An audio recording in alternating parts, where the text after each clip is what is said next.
Para saudara dan saudari yang Tuhan cintai, selamat pagi dan selamat bertemu lagi dalam renungan harian dari Paroki Santo Fransiskus Assisi Apeo, edisi hari Jumat, tanggal 25 Juli 2025. Hari ini, Gereja Semesta merayakan Pesta Santo Yakobus Rasul.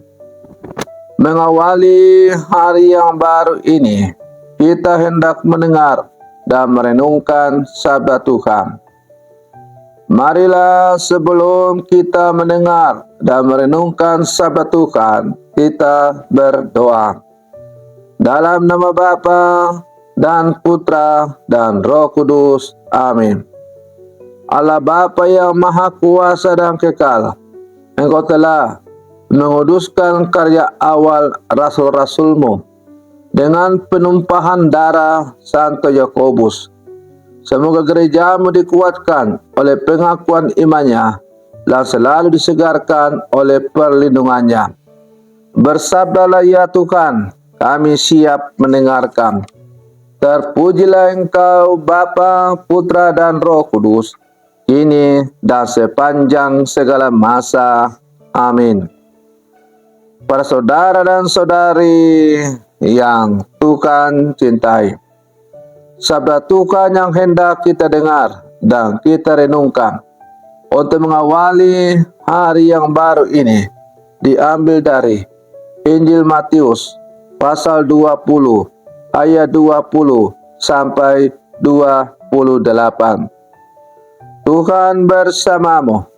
Inilah Injil suci menurut Matius.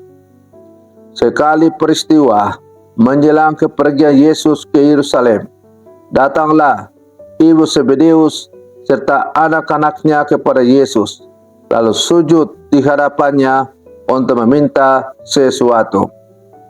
Kata Yesus, "Apa yang kau kehendaki?"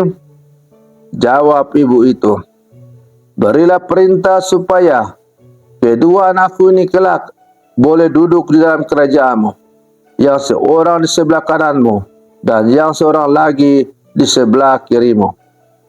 Tetapi Yesus menjawab, "Kamu tidak tahu apa yang kamu minta.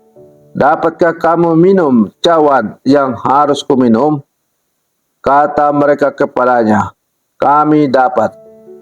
Yesus berkata kepada mereka, "Cawanku memang akan kamu minum, tetapi hal duduk di sebelah kanan, di sebelah kananku atau di sebelah kiriku, aku tidak berhak memberikannya.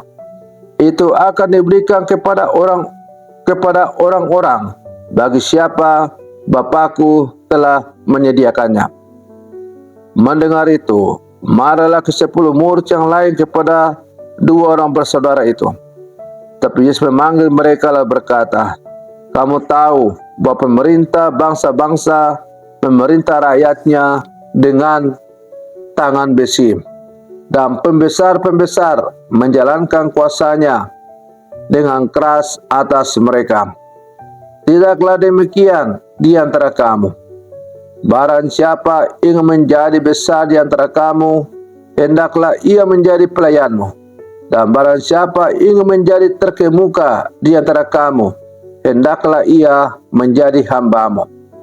Sama seperti Anak Manusia, ia datang bukan untuk dilayani, melainkan untuk melayani, dan untuk memberikan nyawanya menjadi tebusan bagi banyak orang." Demikianlah sabda Tuhan.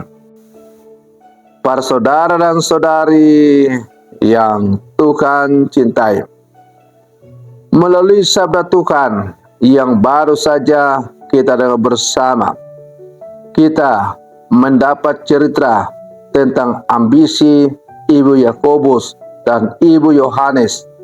Ia meminta Yesus agar kedua putra mereka duduk di sebelah kanan dan sebelah kirinya dalam kerajaan surga.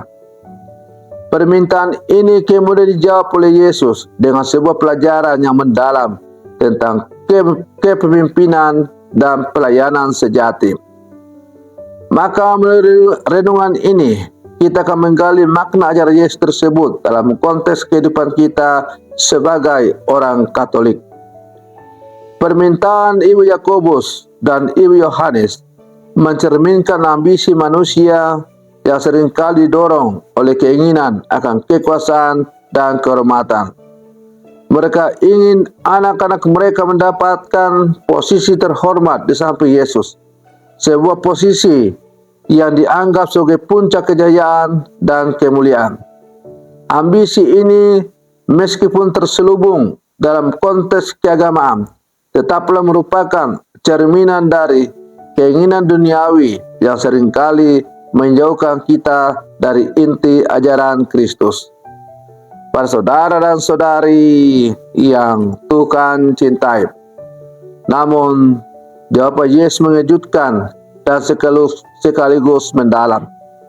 Ia tidak langsung menolak permintaan tersebut, tapi justru menggunakan kesempatan ini untuk mengajarkan tentang jalan menuju kebesaran sejati dalam kerajaan surga. Yesus menjelaskan bahwa siapapun yang ingin menjadi besar harus menjadi pelayan semua orang. Ia mencontohkan dirinya sendiri yang datang bukan untuk dilayani, melainkan untuk melayani dan memberikan nyawanya sebagai tebusan bagi banyak orang. Para saudara dan saudari yang Tuhan cintai, ajaran Yesus ini menantang pemahaman kita tentang kepemimpinan dan kekuasaan. Dalam dunia yang seringkali mengukur kesuksesan berdasarkan kekuasaan dan kekayaan, ajaran Yesus menawarkan perspektif yang berbeda. Kepemimpinan sejati menurut Yesus terletak pada kerendahan hati dan pelayanan. Seorang pemimpin sejati tidak mencari kekuasaan untuk dirinya sendiri, tetapi mengabdikan dirinya untuk melayani dan memberdayakan orang lain. Lebih lanjut, Yesus menekankan pentingnya pengorbanan diri. Ia tidak hanya mengajarkan tentang pelayanan, tetapi juga tentang pengorbanan.